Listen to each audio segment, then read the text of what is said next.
Some places are abandoned because of war, others because of natural disasters. But there is one village hidden deep inside an ancient forest that people avoid for a completely different reason.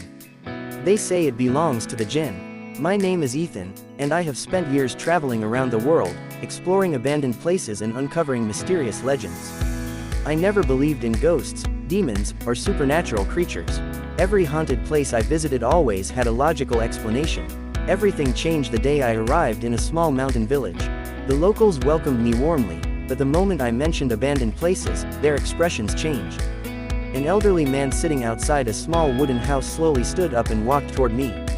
His face looked pale, and his hands were shaking. He looked straight into my eyes and said, "If you value your life, never enter the old village hidden beyond the black forest, especially after sunset." I smiled politely and asked him why. He lowered his voice and whispered, "Because the Jinns still live there." Everyone around us immediately fell silent. No one laughed, no one argued. Instead, they quietly walked away as if they had heard something they were never supposed to hear. That only made me more curious. The next morning, I packed my camera, flashlight, extra batteries, food, and enough supplies to spend the night if necessary. I wanted to prove that the legend was nothing more than fear passed down through generations. The forest was darker than I expected. Tall trees blocked almost all the sunlight. The deeper I walked, the quieter everything became. There were no birds singing, no insects buzzing, not even the sound of wind moving through the leaves. After nearly 3 hours of walking, I finally saw an enormous stone gate covered with thick vines. Beyond it stood an abandoned village. Broken houses lined both sides of a narrow street. Doors hung open, windows were shattered, dust covered everything, yet strangely, it didn't feel empty. It felt like someone was watching me. Taking a deep breath, I switched on my camera, stepped through the ancient gate, and began recording. I had no idea that this single step would become the biggest mistake of my life. Slowly walked deeper into the abandoned village, holding my camera tightly in my hands. Every step I took echoed through the empty streets. The houses looked like they had been abandoned for decades, but something felt strange. It was as if the people had disappeared suddenly, leaving everything behind. I entered the first house on the left. Inside, there was an old wooden table covered with dust. On the table was a small cup made of clay. But what shocked me was that the cup was still filled with tea. The tea looked fresh. I touched it carefully. It was cold. I looked around the room, wondering who had left it there. Then I noticed something written on the wall. Strange symbols. I didn't recognize the language. I turned on my camera and recorded them, thinking maybe I could research them later. Suddenly, a loud noise came from upstairs. A slow, heavy footsteps sound. Someone was walking. I froze. "Hello," I shouted. No answer. I grabbed my flashlight and slowly climbed the old wooden stairs. Every step made a terrifying cracking sound. When I reached the second floor, I saw a long dark hallway with several closed doors. The footsteps stopped. The silence became even more frightening. I opened the first door. Empty. The second door. Empty. The third door. Inside was a small room with an old mirror covered in dust. As I cleaned the mirror with my hand, I saw something behind me. A dark figure standing at the end of the hallway. My heart stopped. I quickly turned around.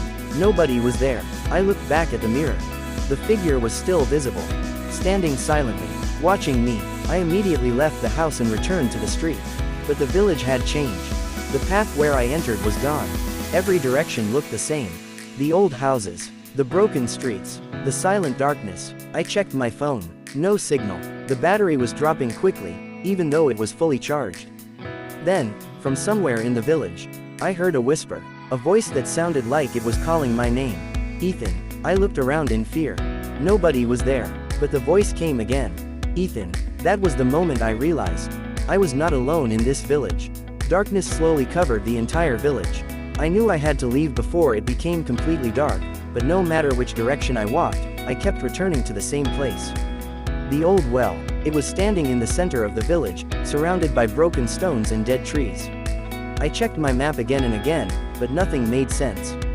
It felt like the village itself was trapping me. With no other choice, I decided to spend the night inside an old house near the well. I placed my camera on a table and tried to rest. The silence was unbearable. No wind, no animals, nothing. Then, exactly at midnight, my camera suddenly turned on. I woke up and looked at the screen.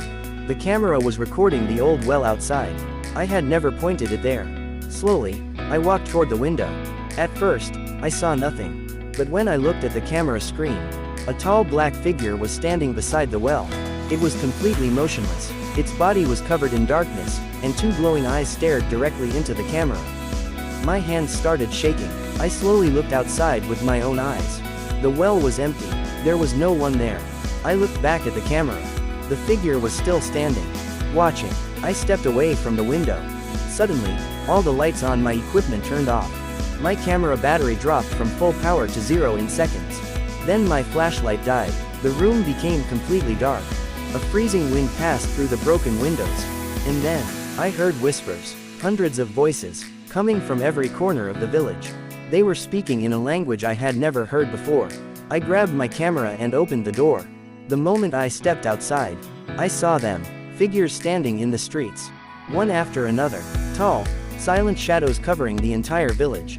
They were not walking, they were just standing there, watching me. Then one figure slowly turned its head toward me. Its eyes began to glow. And I realized the old man's warning was true. The village was not abandoned. The Jinn were still living there. And now, they knew my name, stood frozen in the middle of the street. The shadow figures surrounded me from every direction. I wanted to run, but my legs refused to move. The entire village was silent. Not a single sound. Then suddenly, one of the figures slowly moved toward me. Its steps were heavy, but I couldn't hear them touching the ground.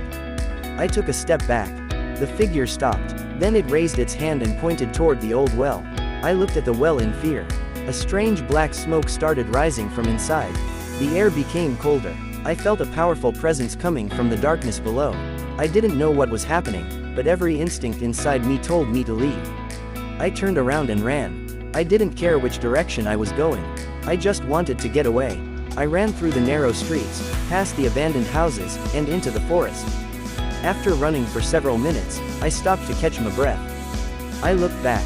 The village was gone. Only darkness remained. I thought I had escaped. But then I heard something behind me. A whisper. Ethan. My blood went cold. I slowly turned around. Nothing. Only trees. I continued walking until sunrise. When I finally reached the mountain road, some villagers found me lying near the path. They looked shocked. The old man who warned me came running toward me. "You went there, didn't you?" he asked. I couldn't speak. I just nodded. The old man's face became pale. He whispered, "No one returns after spending a night in that village." I looked at him and asked, "What was that place?" He remained silent for a moment. Then he said, "Many years ago, people lived there. But they disturbed something they didn't understand. After that night, everyone disappeared. Some say the Jinn took the village as their home. Others say the village itself belongs to them now." I returned home, hoping everything was over. But I was wrong.